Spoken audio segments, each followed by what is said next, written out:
Vandeham Sri Guru. Actually, Srila Prabhupada brought me to Krishna consciousness. I had seen the devotees in Berkeley in the street, had given donations, bought magazines, taken prasadam and so on, and seen a Hare Krishna festival in the Berkeley Hills. But then I went to see Prabhupada give a lecture in the International House of the Berkeley campus, University of California at Berkeley. And it was actually upon seeing Prabhupada there that I really became fixed on Krishna consciousness. I had seen other so-called swamis and religious leaders. Actually, for a sociology of religion class, I had to go and observe different religious performances and ceremonies, and I'd gone to see a swami. It seemed like he wasn't saying anything practical or substantial, telling people how to relax. Just as Prabhupada, he always says that he was reluctant to go to see his spiritual master because he'd seen so many so-called sadhus. So in a little way, there's some similarity. But I went to see Prabhupada, and as soon as he entered the auditorium, I could see that this person is very different. His gravity, his power, his demeanor, he seemed to be practically like a military commander coming in, not in the sense of a violent person or anything like that, but just as authority. Here was a person I could see obviously that was filled with authority and yet serene at the same time. So the program started, the devotees began to chant. Prabhupada got up off the Vyasasana and began dancing, jumping in ecstasy. He was obviously an elderly person. That was in 1969, so he was over 70 years old. So to see this holy person so much filled with authority, over 70 years old, dancing in ecstasy, was quite overwhelming. One of the first observations actually that struck me, one of the things that I saw when I was first with him, after I'd joined him in Delhi, we then went to Vrindavan, and we were there for about 10 days. So I got a real chance to see Prabhupada in action. By that time I was able to live in his quarters, and Prabhupada, the first instruction that he gave me was that now your only business is to be with me 24 hours a day. So I took that quite literally, except of course when I was asleep. But I was with him day in and day out, and I got the chance to observe everything that he did, everything that he spoke, every little action that he did. And it really struck me very strongly that Prabhupada was like a living Srimad Bhagavatam. You know, in the Bhagavatam there's a full description there of what it means to be Krishna conscious. And of course there's volumes and volumes of books that describe that. And if you read them, then it might seem like, well, this is going to take a long time, you know, to realize what all of this is. It's such a vast subject. You know, what does it mean to be Krishna conscious? But it was all there in Srila Prabhupada, you know, at every moment. So I saw that, I understood that, and I resolved in my mind that I would take as much advantage of the opportunity to see him as possible, that just by observing how he did everything, how he managed things, how he spoke, how he walked, how he relaxed, how he dealt individually with different people, you know, that would show me the best example of Krishna consciousness. And you know, it just really struck me. Prabhupada was like a living, breathing Bhagavatam. Everybody was singing Sri Guru Charana Padma, and Prabhupada was on the Vyasasana, and he was also closing his eyes and playing Karatal and singing. So I asked Lokanath Swami, isn't this a song in glorification of Prabhupada? And he said yes. So I said, how come he himself is singing it? So he said, he's singing it to his spiritual master. Because the day before, Lokanath Swami has asked me for putting my name for initiation, and I said, I will tell you, not yet. And after I heard this explanation from Lokanath Swami, I said, you write my name for initiation. Then he said, why suddenly now? you know so many books, you this, that, and you always said wait, and now you're telling. So I said, yes, I'm telling because I can see that he will be my spiritual master. This is in Hindi. Oye honge means he would be my spiritual master, because when he is glorified, he is glorifying his spiritual master. So now I know that this is actually the succession. So you put my name for initiation. And my name was added, Swami Atmananda. And I heard from other God brothers that Prabhupada, when he was looking at the names for initiation, he said Bhakta this, Bhakta this, Bhakta that, and he said Swami. So he said, who is this Swami? So someone told him, it's a new Bhakta. So Prabhupada said, new Bhakta Swami? And then he said, alright, what's his name? Atmananda. So then Prabhupada said, Apashyatam Atma Tattvam Griheshu Grihamedinam. His name will be Atma Tattva. When I got initiated in Los Angeles, I got a little piece of paper with my name that said Hrdayananda. And so for some reason, I can't explain it or justify it, when I got my paper, I thought it was Hrdayananda, but someone that just left out the A. The secretary had written it wrong.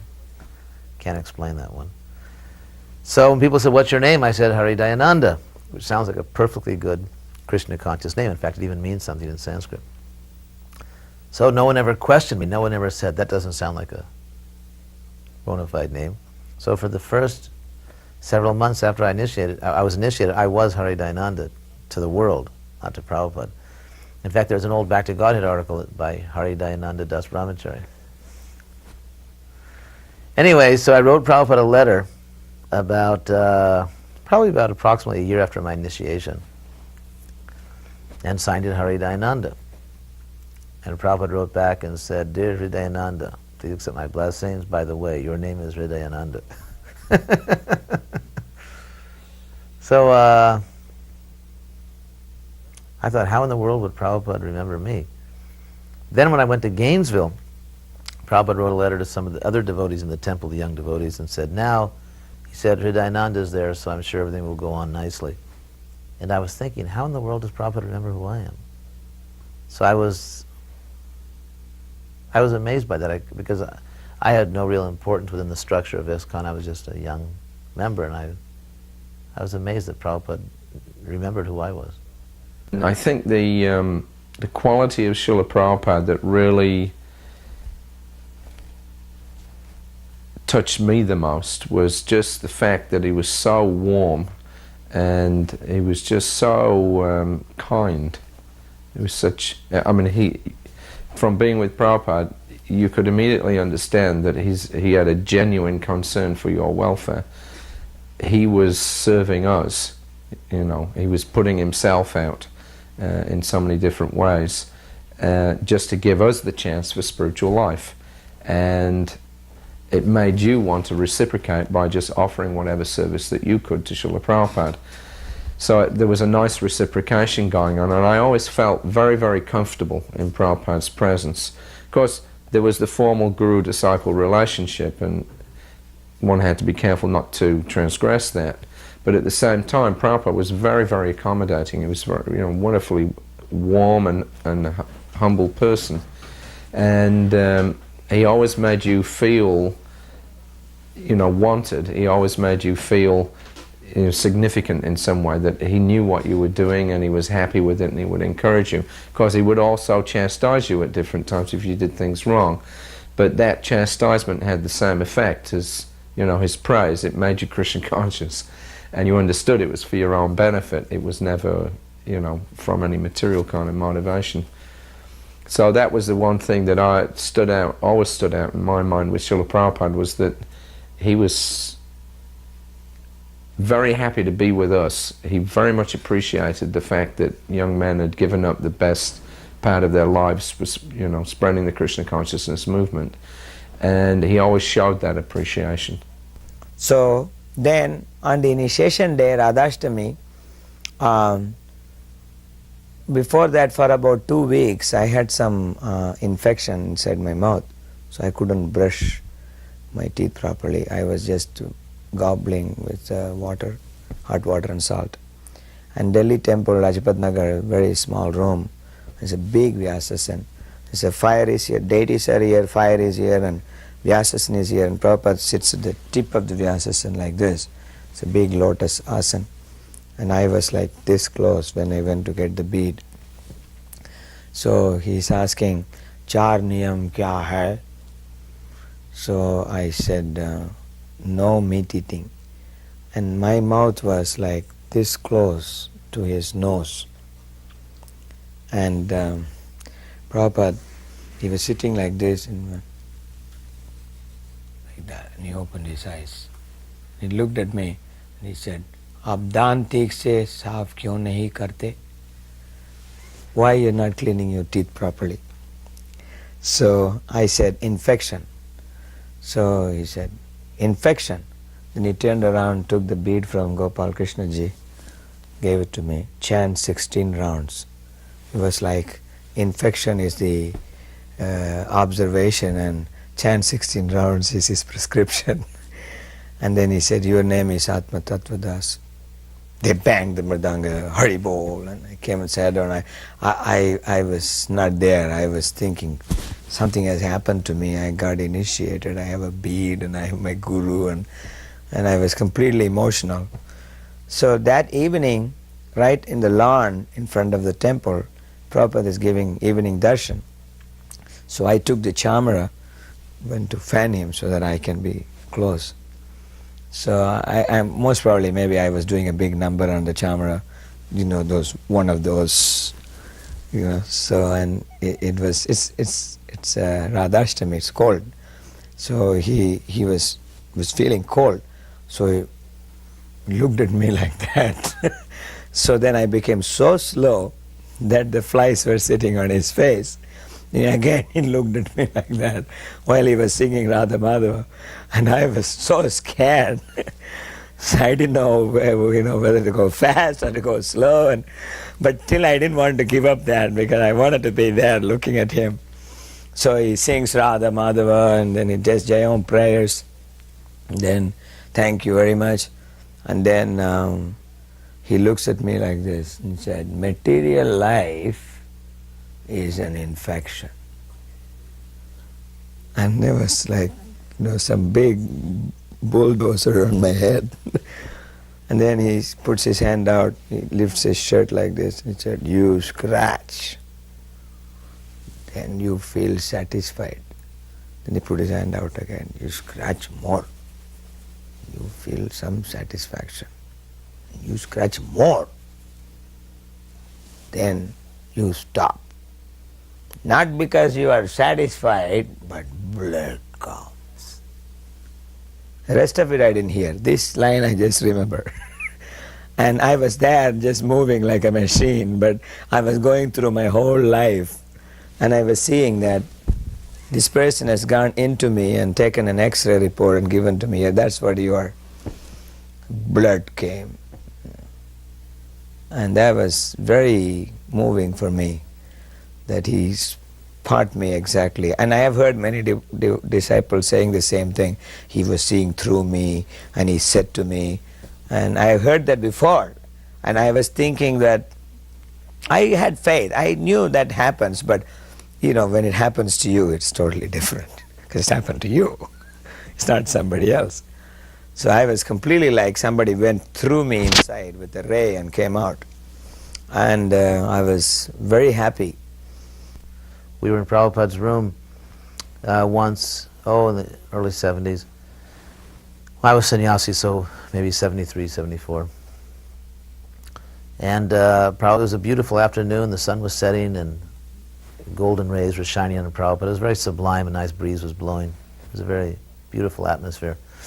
And Prabhupada took us back to old India, the turn of the century, and when he was a child, when he was a young householder, and he took us there actually, and he began to talk about how people used to work and relationships between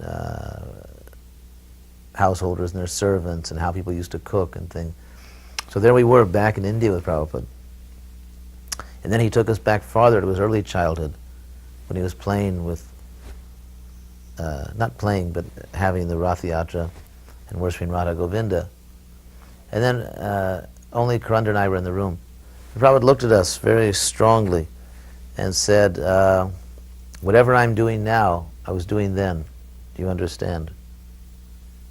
And of course we were at that point kind of speechless. And then Prabhupada said, never was there a time when I did not know Krishna. Do you understand? And he said it in such a way that it was clearly the case. So that was a very powerful experience. Whenever Prabhupada talked about anything, somehow or another he could link it to Krishna consciousness and derive some kind of spiritual point from it. For instance, when we were in India, he would sometimes talk about the British rule in India and how they managed things. But he would always use that as a practical example for us, how we should manage things. Sometimes he would talk about, recent Indian history, but he would do it in such a way that he would point out how a person was either acting, in a genuinely spiritual way, or whether it was just a mundane thing. He would relate it to, say the degradation of Indian culture and why the Vedic culture was disappearing, whatever. But Prabhupada had this unique ability to see Krishna in everything and to explain things in such a way that we could also see it. He was always teaching, and Prabhupada was very conscious of the fact that he was always teaching us at every moment. He had, there was no private life for Srila Prabhupada. His life was the life of an acharya, so it meant that he was, in the spotlight, so to speak, at every moment of every day. And he was remarkably consistent. That was another feature also that I appreciated, was that Prabhupada's absolute regularity in what he was doing always amazed me. We traveled all around the world, and he would keep the same schedule. He would do the same things day in, day out, and be completely steady and not disturbed at all. And he would be up in the middle of the night translating his books. He would go out for his morning walk. He would take his massages. He would have his meals at the same time, no matter what. It didn't matter where we were going. Now, I was suffering jet lag, as we traveled around. Prabhupada seemed completely impervious to it. It just didn't seem to affect him. He would just go right on. And as soon as we arrived in a new place, he would immediately be into his schedule, and that was it. He never showed any sign of, fatigue or disturbance at all.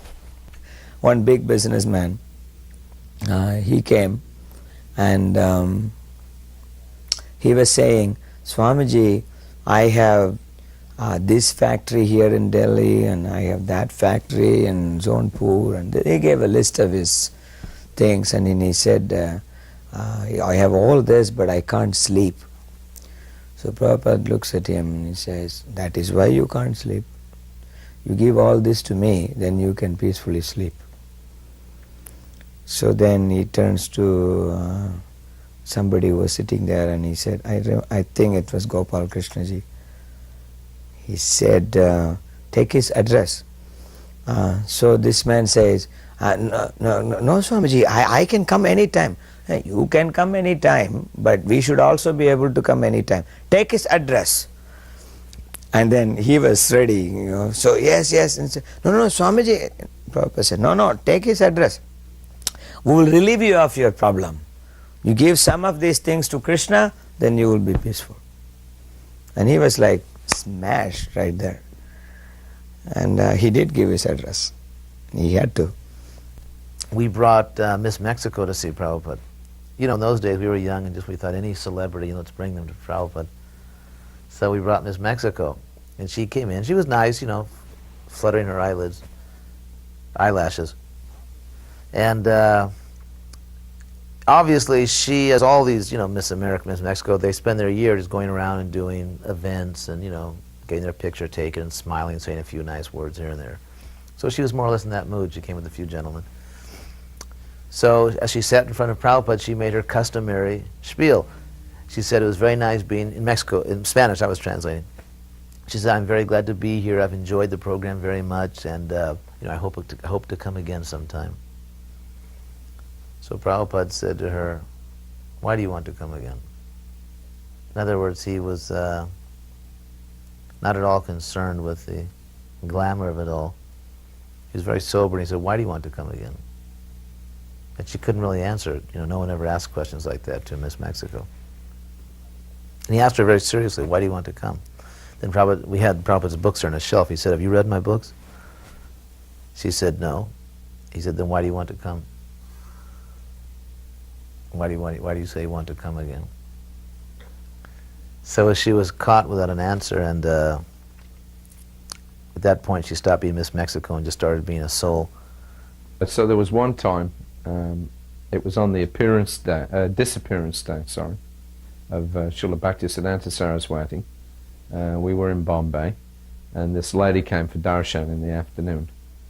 So she was a follower of another guru, and this man was a well-known Mayavadi. So during the course of the conversation, there was some discussion on the philosophy of the Bhagavad Gita, and of course this woman was espousing her guru's ideas of what the Bhagavad Gita actually meant. And especially there was one interpretation of Krishna, what Krishna meant. So of course in Sanskrit the word Krishna means dark. So this man had written in his commentary that Krishna means dark, dark means unknown, so the absolute is the unknowable, supreme, unmanifest, like this. It was a Mayavadi interpretation. So Prabhupada very quickly fired back that he said, well, if dark means unknown, if Krishna is unknown, then if he does not know Krishna, then why is he commenting on the Bhagavad Gita, which is Krishna's words? And he said that actually to the devotee, Krishna says, to the devotee, I am known. So he said, therefore this man, because he's not a devotee, he cannot know Krishna, and only the devotees can actually comment on the Bhagavad Gita. So Prabhupada was very expert. He could pick out the flaw in anybody's argument immediately. And of course in India you always got a lot of this kind of, different kinds of interpretations and, false ideas and misconstruing, the words of the Bhagavad Gita. But Prabhupada was very expert on keeping a person focused that Krishna is the Supreme Personality of Godhead. When Prabhupada came to Gainesville in 1971, at the end of July, a wonderful visit. He was being interviewed. He arrived, he sat on the vyasam we'd made for him, and he gave a beautiful lecture. Then he was taking questions. There was one girl there, I guess that was 1971, but at that time she was a young girl. And in a somewhat challenging tone, she said to Prabhupada, I see that you have mostly young people here. Why is that? So Prabhupada immediately shot back, why do you have mostly young people in your university? And she was so much caught off guard, I remember she actually dropped her pencil. And she sort of, groped for an answer, stuttering, and said, well, that's the age of education. He said, yes, therefore that is the age of Krishna consciousness. Another such exchange like that, where a few days before I took sannyas, Prabhupada was being interviewed by a reporter in his quarters in LA, and he knew something about Hinduism. He said, well, isn't it in India that old people take sannyas? Why are you giving sannyas to young people? So Prabhupada shot back, what does it mean to be old? The man had no answer. Prabhupada said, old means about to die. Can you say that I'm older than you? Can you say that you're not going to die before me? Can you say? And he couldn't answer that. He said, therefore we are giving them sannyas. I was cleaning the temple room in Lajpat Nagar, and this one old gentleman came, and he was paying obeisances to the deities, and he said, Krishna Guruvayurappa. This Guruvayur is a deity in South India, in Kerala, and only Keralites and South Indians, they call the deity by that particular name and the accent. So I went to him and I asked him, are you from Kerala? He said, yes. And then we started talking in his language. My language is Tamil, that is Malayalam. So while we were talking, and he found out that, I am initiated by Prabhupada and all that. So he said, I want to become a disciple of Swami Prabhupada. And I have asked year before, and they told me that I have to be 6 months serving in the temple. And he lifted his dhoti and showed me his leg. It was swollen up with water. And he was above 60 years old. He said, I was a railway officer, I retired, and I have big problem with my legs. And I cannot do those things that they are saying. And they said, if you cannot do, then you cannot become his disciple. So can you please do something, tell Prabhupada so that he will accept me as his disciple. So I said, I am just become disciple, and the system is the temple president has to give you recommendation. And if the temple president has told you this, then there is no question of me doing something about that. But then I said, but you can do one thing, you can just go to Prabhupada himself and ask him. These are rules set by Prabhupada, but if he wants, he can do anything. So you may go and see him. He sees people every evening. So he said, anybody can go. I said, well, it's free darshan, everybody is going. You come tomorrow and see him. Come early, so you'll be the first person. And I told him, you bring something for him. You bring a plate with some cloth, some coconut, some flowers, some sweets, and some dakshina. And you bring in, give it to him. That's our tradition. You're from Kerala. So he said, yes, I will do it. Next day, he came with a big plate covered by a cloth, and it was only like 4 o'clock. Prabhupada starts giving darshan at around 5. And I told him, you wait here, they will tell, and they will come. Then just about 10-15 minutes later, Sauri Prabhu looked down and said, if anyone is there, they can come for darshan.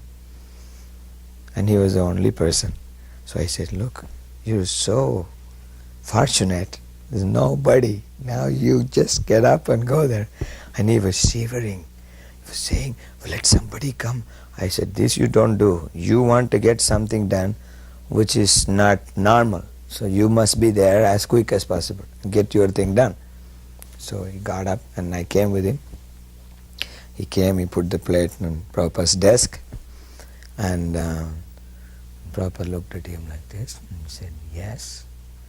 So this man, he was all like emotional, and he had a bead bag and a bead on top of that plate, and he was holding that like this, and he said, Prabhupada, I want to chant Hare Krishna. So Prabhupada smiled at him and said, so who is stopping you? He said, Prabhupada, I want to chant Hare Krishna. So Prabhupada said, is that your bag? He said, yes. Prabhupada took that. And he said, do you know how to chant Hare Krishna? So he said, I know the mantra. And he said, Hare Krishna, Krishna Krishna, Hare Hare, Hare Ram, Ram Ram, Hare Hare. Prabhupada said, yes. Took the bead out. And he did like this. Comes to the head bead. And he said, you start like this. And he said, and every bead you chant the whole mantra, Hare Krishna, Krishna Krishna. And Prabhupada went to the next bead and went to the next bead, and he chanted a whole round, just like this. And he said, now you chant, like he usually does when he gives the initiation. And I was so blissful, I thought this man is initiated without having to sweep the floor for 6 months, etc. He could have never done it because he would die if he does that. Because he's got like a glass bottle like leg with water.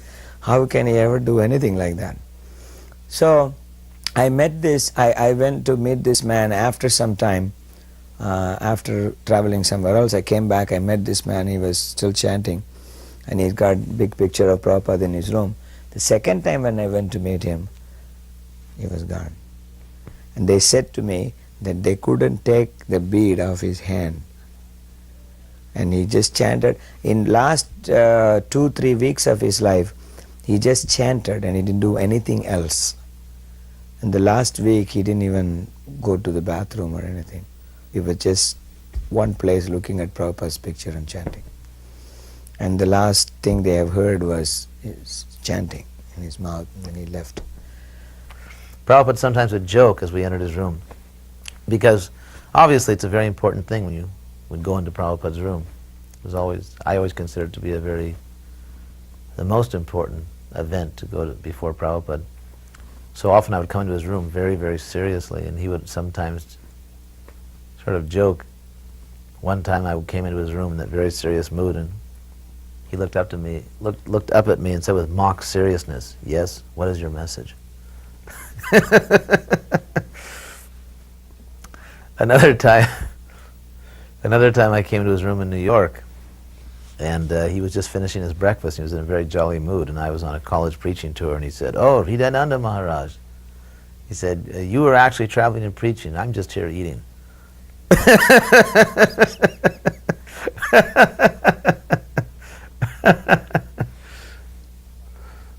Anyway, so he was pleased with the college preaching tour. There's an interesting follow-up to that. He was pleased with the college preaching tour. We talked about that for a while. So I was feeling very good. Prabhupada likes my program, and he gave me a little attention, so I was feeling very happy. Then the next day I went into Prabhupada's room thinking, well, here I am, the college preacher. And I sat in front of Prabhupada, and he didn't really speak to me. He was just doing his business. But there was a young girl, just some innocent girl, brahmacharini, who was changing Prabhupada's flower vases. And apparently with much devotion. So that Prabhupada was watching her and very pleased, smiling, just like a loving grandfather is watching this young girl change the flower vases, and he said to her, "Oh, thank you very much. What is your name?" So that day, Prabhupada didn't have a word for me, but he was rather very pleased by the devotion of this young girl. So in ISKCON, I was the sannyasi, etc., and she was just some innocent girl, but she's the one that pleased Prabhupada at that time, because I was thinking I'm a sannyasi, and she was just an innocent girl serving with much devotion. So I never forgot that lesson also. Prabhupada liked to eat fairly simply. His standard fare was, for breakfast he had cut fruits. He would often take freshly fried cashew nuts. In India, sometimes we would give him a bowl of puff rice, and maybe just like one small half piece of sandesh. But that was generally it for breakfast. It was very light.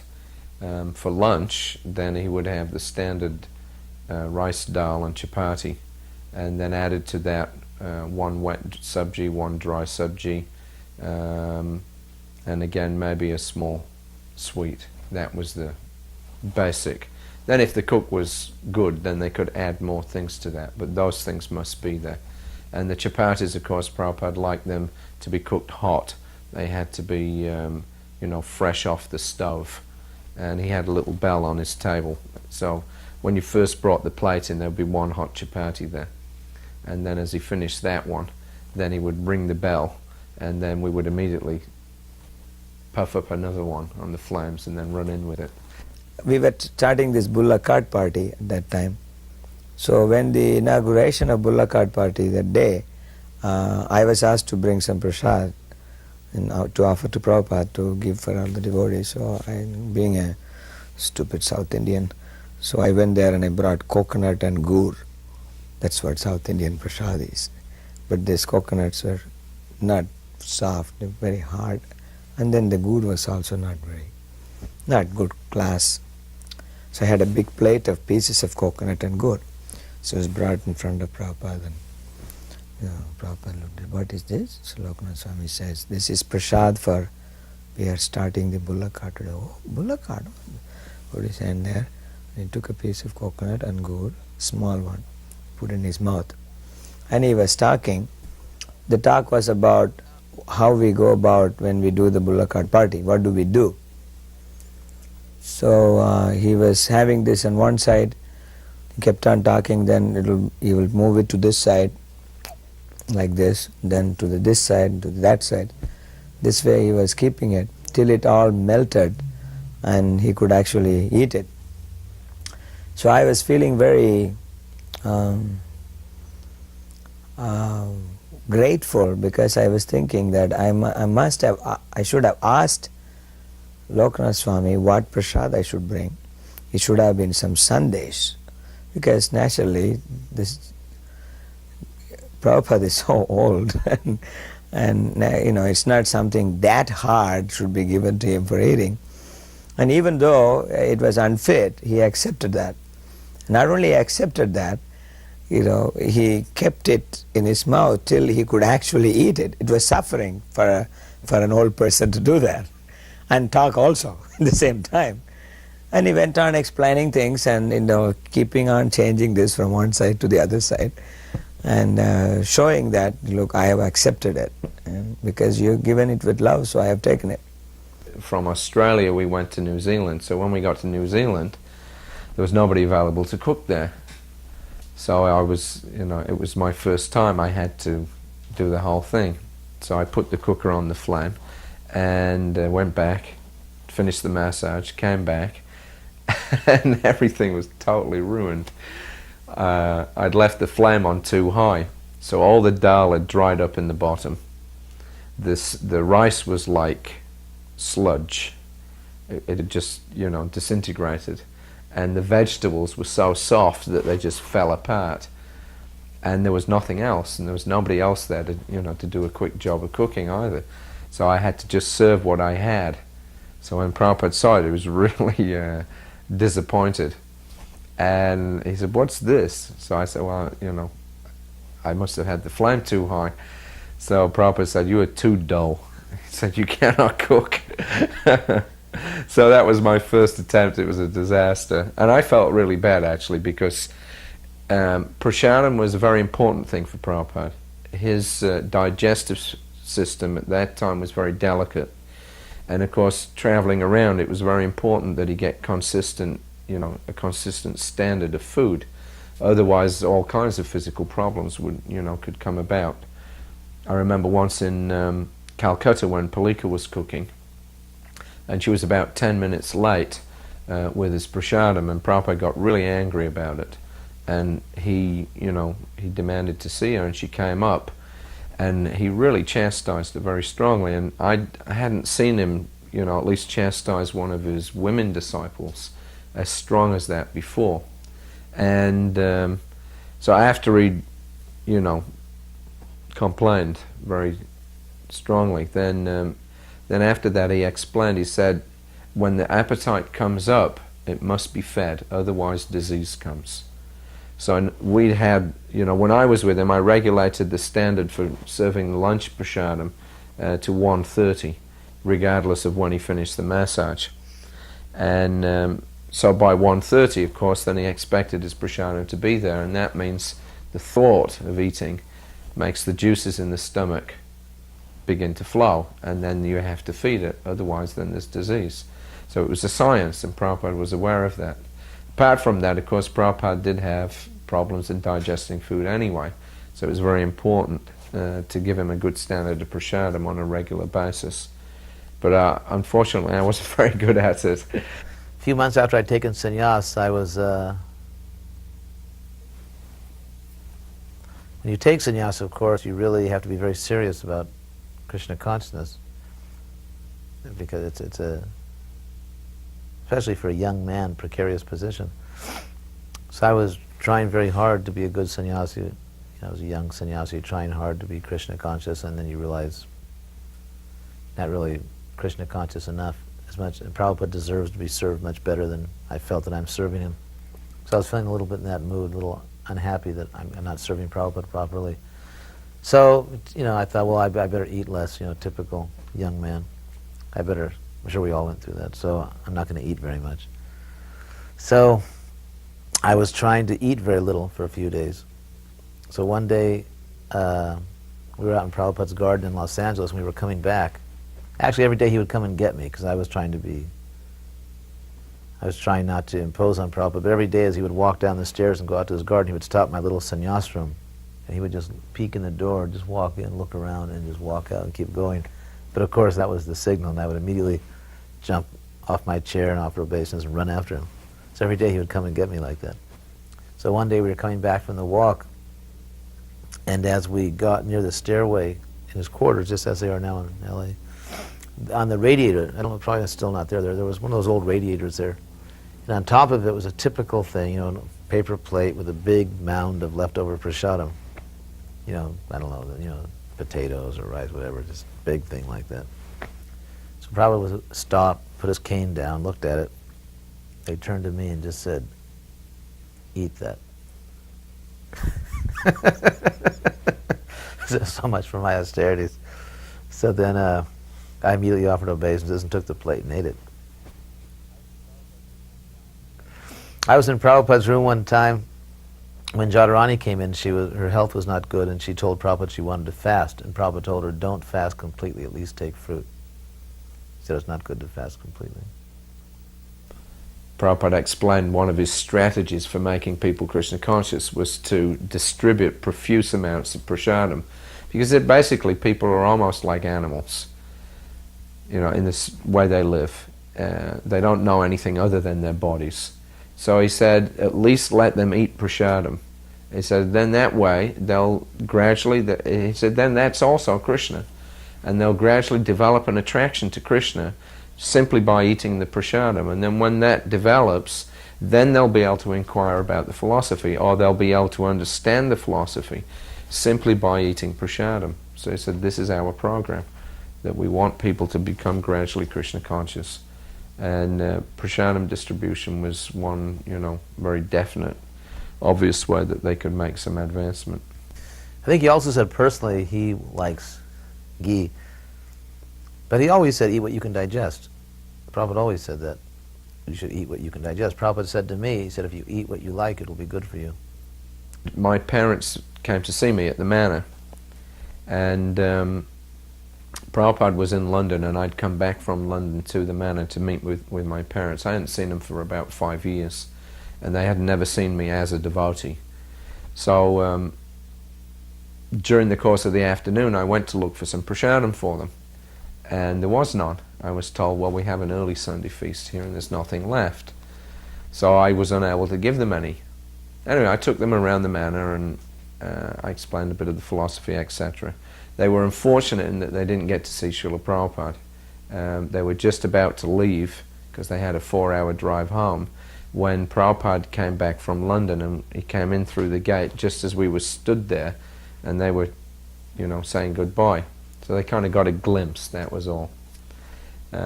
Anyway, so afterwards, after they'd gone, I went up to see Srila Prabhupada, and he asked me, well, how did it go with your parents? So I said it was very nice, they were very favourable, and I showed them the deities, and we looked around, and I explained a bit of the philosophy. So then Prabhupada said, did they get prasadam? So they said, oh, well, actually I was told there wasn't any. And Prabhupada said, oh. It was almost like, well, what was the use? If they didn't get prasadam, then the whole trip was basically a failure. So, he put a lot of emphasis on prasadam. It was a very practical way, for a person to make advancement in Krishna consciousness. And my mother was always, of course, nice to me, never favorable, to the movement. I mean, she was polite and respectful and all that, but not, always just thinking how to get me out of this thing.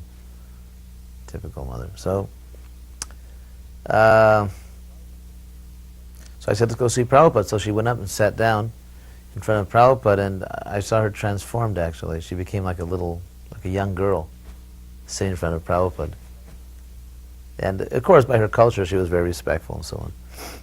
And she became like a young girl, and Prabhupada began to tell her that how fortunate she was that her son was a devotee of Krishna, and she nodded in agreement. Her whole life since I joined was the opposite, but at Prabhupada's presence, she was overwhelmed, and she politely nodded in agreement. And then after a few minutes, she went downstairs. And The only time she ever did that, she actually opened her purse and said, "Can I give you something for your movement?" You know, before his usual mantra, you know, "Are you sure it's just for you?" Bullock cart was there. So next day when he walked around the yard, then he saw the bullock cart. We had a banner on the bullock cart which said, in a semicircle like this, it said, "Bhakti Vedanta Bullock Cart Traveling Sankirtan Party."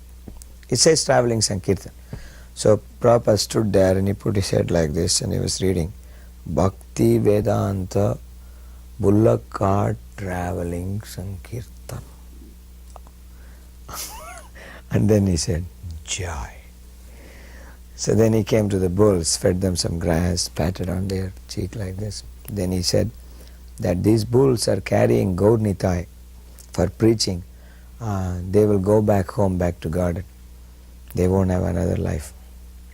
Prabhupada was in Caracas, and we were desperately trying to get the first Spanish Bhagavatam, which was being printed in America, out of the printers and down to Caracas in time to give Prabhupada while he was still there in our zone.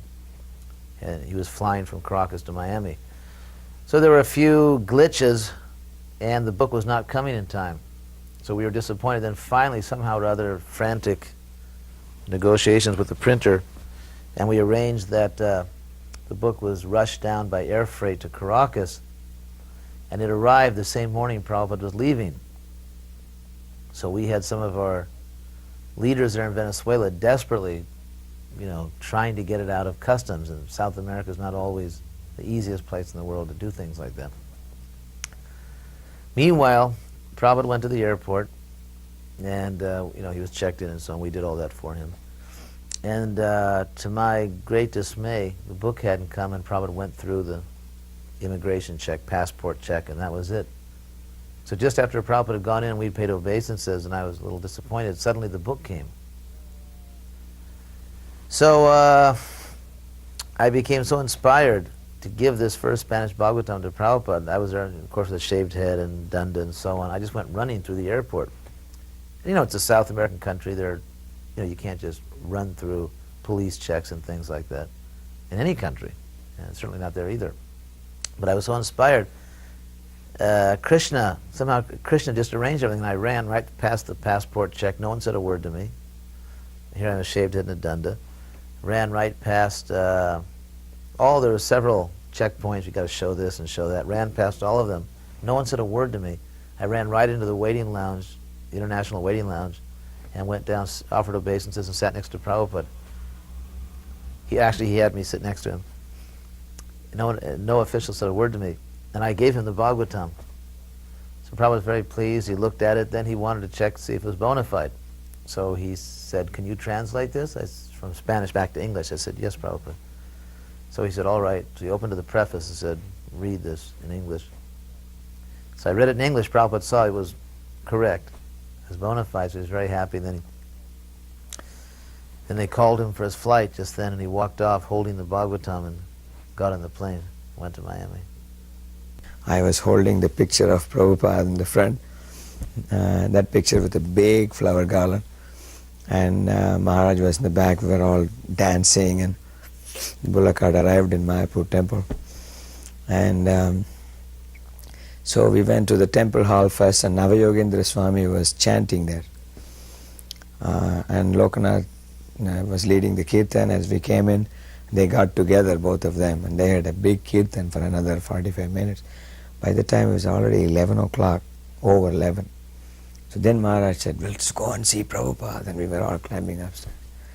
And Hari Suri was standing there like this. He said, you can't go now. It's 11 o'clock. What is all this noise? Keep quiet, go back. Prabhupada is tired, he's sick, and he was standing there like this. And we were looking, like that. Prabhupada came out of his bathroom and turned to go into his room. And he was opening the door like this, and then he just turned this way and he saw us. He said, "Oh, bullock cart party, come, come." And Prabhu is standing here, and we are all going this way, that way, over him. He's still standing there trying to stop us, at least trying to stop some of us. Everyone was in. Prabhupada sat down, wiped his nose like this, and he said, "So, Lokanath Swami, how are you?" And he seemed to be gaining strength. And he looked very tired, but he was becoming stronger. And he had this bottle of barfi. He opened that and he gave everyone one piece. And he asked, "Where were you last night?" So Lokanath Swami said that this Gaudiya Math in Navadvip, one Gaudiya Math, they charged us 2 rupees per head to sleep in a Kirtan Mandap in front of the deities, which had no roof. Means they were charging us for the sky, 2 rupees each per head. And Prabhupada laughed and he said, "Oh, this is nothing." And he said, "You know, mutts, it's a big thing."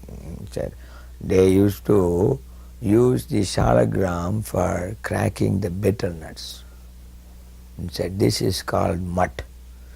And he said, "This is what happens to the Brahmins." Like that. And then he said, then he asked every single, after Allahabad till Mayapur, he was asking, "Did you go to this village? Did you meet this man there?" He said, "Did you go to Fatehpur? Did you see that Gaurnitai Bhavan? Those nice deities? Did you visit there?" And then it was like every single thing that was green in our memory, he was saying. And he said, "You know how I know these places? Because I have gone to every single place for preaching." He said, "I was staying in Gaurnitai Bhavan." And then he was telling, "Oh, did he go here? Did he go there?" And he said, "How did you do the Bihar side? How did you do the Bengal side? Were you in Bardwan?" So Lokanath Swami said, "Yes, we came by the truck, but we got down in Bardwan and we started from there." Like that. And he was talking for a long time. Most probably he was talking for over an hour. And then he said, "Now that you have come to Mayapur, now you should go to Puri." Like that. And that was the last thing he said. And, There were many stories. Then another time when we had the first Portuguese Bhagavatam, we were again, the same thing, we were so eager to give this to Prabhupada. So I was taking a flight from Sao Paulo to Lima, Peru, and then on to Los Angeles. And so the airport was, anyway, it was in a very strange place, and every time we went there, the car got lost, and it got lost again. And we finally arrived at the airport after the flight had already boarded, and we were just determined we had to get this Bhagavatam to Prabhupada. So they said, "I'm sorry, the flight's closed," and that's it. So Mahavir was there. He was also very fired up, so he actually grabbed the walkie-talkie from the lady at the counter and started talking to the people on the flight and said, "Hold that flight." So they held the flight. So then then they said, all right, you have to hurry. So then we ran to the flight, and we were so late, they wouldn't even issue a ticket there. Mahavir had to stay behind and buy the ticket. I just got on the plane. When I got to Lima, Peru, they gave me the ticket. And then I went on to Los Angeles. We met Prabhupada. He arrived that next morning. He went in his Vyasa-san, spoke, and then I was so eager to give him this Bhagavatam because it pleased him so much, actually. You knew that it would always please him to give him these books. So as he was getting off his Vyasa-san, I couldn't wait till he got up to his room. I handed him the Bhagavatam.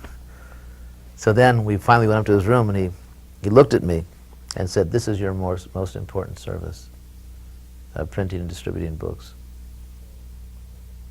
So when he said that, those words, I felt went deep into my heart. It was actually a very important moment for me when he said that. So, but you could always please Prabhupada that way. I had the experience of being the GBC of all Latin America. And of course, we had so many projects. There were all kinds of things going on, you can imagine. And yet when I would go to see Prabhupada, the first question would always be, "So, how is the Sankirtan? How many books are being distributed?" You would ask that question. Shri Krishna Chaitanya Prabhu Nityananda Shri Advaita Gadadhar Shri Vasadi Gaur Bhakta Vrinda